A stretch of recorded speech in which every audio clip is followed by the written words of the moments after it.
नमस्कार दोस्तों। आज हम बात करेंगे आंधी की। आंधी यानी तूफान। तूफान क्यों आते हैं तथा इसके पीछे मुख्य क्या कारण है दोस्तों, आज हम इनके बारे में विस्तार पूर्वक चर्चा करेंगे। आप सब लोग भली भांति जानते हैं कि वायुमंडल में लगभग 78% गैस तो नाइट्रोजन है, 21% गैस है ऑक्सीजन तथा बचे हुए प्रतिशत में अन्य गैसें शामिल हैं दोस्तों। आप लोगों ने छोटी कक्षाओं में ठोस, द्रव तथा गैसों के बारे में पढ़ा होगा दोस्तों। आप लोगों ने यह भी पढ़ा होगा कि ठोसों के कण बहुत पास पास होते हैं, द्रव के कण थोड़ी दूर होते हैं, जबकि गैसों के कण और भी ज़्यादा दूर होते हैं दोस्तों। तो आज हम गैसों के कणों के बारे में तथा इन कणों का आंधियों से क्या संबंध है, इनके बारे में विस्तार पूर्वक चर्चा करेंगे। हम भली प्रकार जानते हैं दोस्तों कि जब किसी वस्तु को गर्म किया जाता है तो इधर उधर भागने का प्रयास करती हैं।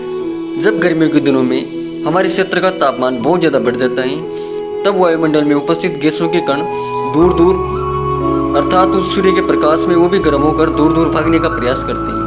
और जब वो दूर दूर भागते हैं दोस्तों, तो उनके मध्य खाली स्थान बहुत ज़्यादा हो जाता है, अर्थात उन कणों के मध्य गैप बहुत ही ज़्यादा हो जाता है। आप लोग सब भली प्रकार जानते हैं दोस्तों कि जब एक क्षेत्र में गर्मी रहती है, अर्थात जब उत्तरी गोलार्ध में गर्मी रहेगी, तब दक्षिणी गोलार्ध में दोस्तों सर्दी का मौसम रहेगा। अर्थात हमारी पृथ्वी में प्रत्येक क्षेत्र में अलग अलग तापांतर होता है। किसी क्षेत्र में अगर गर्मी पड़ती है तो किसी क्षेत्र में सर्दी पड़ती है दोस्तों। हमारे क्षेत्र में गर्मियों के दिनों में जब गैसों के कण गर्म होते हैं और जब वो दूर दूर भागने का प्रयास करते हैं, तो उनके मध्य दोस्तों गैप बहुत ज़्यादा हो जाता है। और उसी गैप को भरने के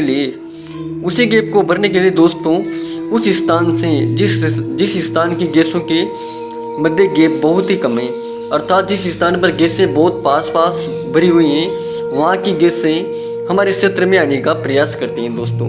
क्योंकि हमारे क्षेत्र की जो गैसें हैं उनके कणों के मध्य स्थान क्या है, बहुत ज़्यादा हो गया है, अर्थात हमारे क्षेत्र में वायुमंडल में बहुत ज़्यादा खाली स्थान हो गया। तो उस खाली स्थान को भरने के लिए और दूसरे क्षेत्र की गैसें दोस्तों हमारे क्षेत्र में पलायन कर जाती हैं। जब वो किसी निश्चित वेग से हमारे क्षेत्र की तरफ आती हैं, तो वो वायु का रूप ले लेती हैं, अर्थात हमें वो वायु के रूप में महसूस होती हैं।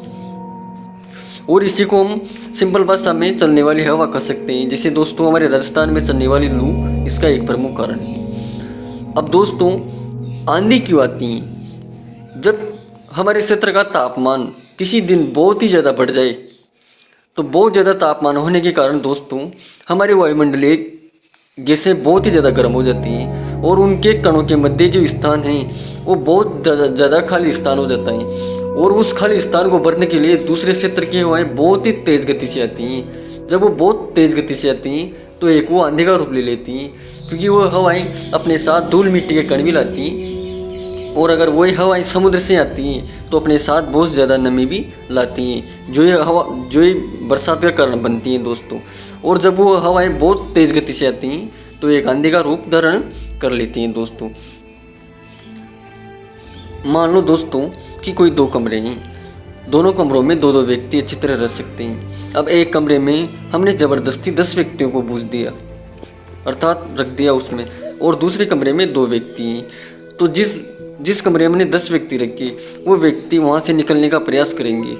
कभी तो वो दीवारों को धक्का देंगे, तो कभी वो जो दरवाजा है उसको धक्का देंगे। अर्थात दोस्तों जिस जगह पर गैसों के कण बहुत पास पास होते हैं, वो कण हमेशा उस क्षेत्र में जाने का प्रयास करते हैं जहाँ के कण बहुत ही दूर दूर होते हैं। यही कारण है दोस्तों कि जिस जगह पर गैसों के कण बहुत पास पास होंगे, वो उसके चारों ओर एक दबाव धक्का लगाएंगे दोस्तों। उसी को हम वायुमंडलीय दाब कहते हैं। और जिस जगह पर गैसों के कण बहुत ज़्यादा होंगे, जिस कमरे में व्यक्ति ज़्यादा होंगे, वो व्यक्ति इतनी ताकत से दीवारों को धक्का मारेंगे।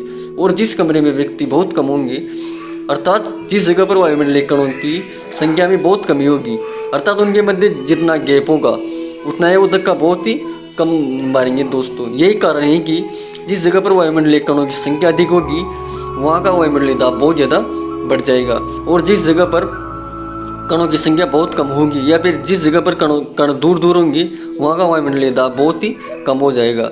गैसें हमेशा अधिक वायुमंडलीय दाब से कम वायुमंडलीय दाब की ओर गति करते हैं दोस्तों। यही कारण है कि हमेशा जब गर्मी के दिनों में हमारा वायुमंडलीय दाब क्या हो जाता है दोस्तों, बहुत कम, क्योंकि हमारे क्षेत्र की जो वायु है वो गर्मी पाकर उसके कण इधर उधर दौड़ने का प्रयास करते हैं और उनके मध्य जो खाली स्थान है वो बहुत ज़्यादा बढ़ जाता है। और इसी खाली स्थान को भरने के लिए अन्य क्षेत्र की हवाएं या फिर जिस क्षेत्र का वायुमंडलीय दाब बहुत ही ज़्यादा है वहाँ की हवाएं हमारे क्षेत्र में आने का प्रयास करती हैं और दोस्तों यही एक तूफान का रूप धारण कर लेती हैं। और दोस्तों चक्रवात की थोड़ी सी बात कर लूँ मैं, तो अगर किसी खाड़ी या फिर निश्चित स्थान का अगर तापमान बहुत ही ज़्यादा बढ़ जाए तो वहाँ की जो गैसें हैं उनमें जो गैसों के कण हैं वो बहुत दूर दूर हो जाते हैं और वहाँ पर गैसों की बहुत ज़्यादा कमी हो जाती है।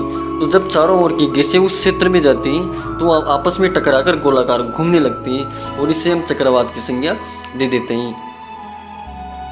तो दोस्तों आंधी का कारण आप लोग अच्छी तरह समझ गए होंगे।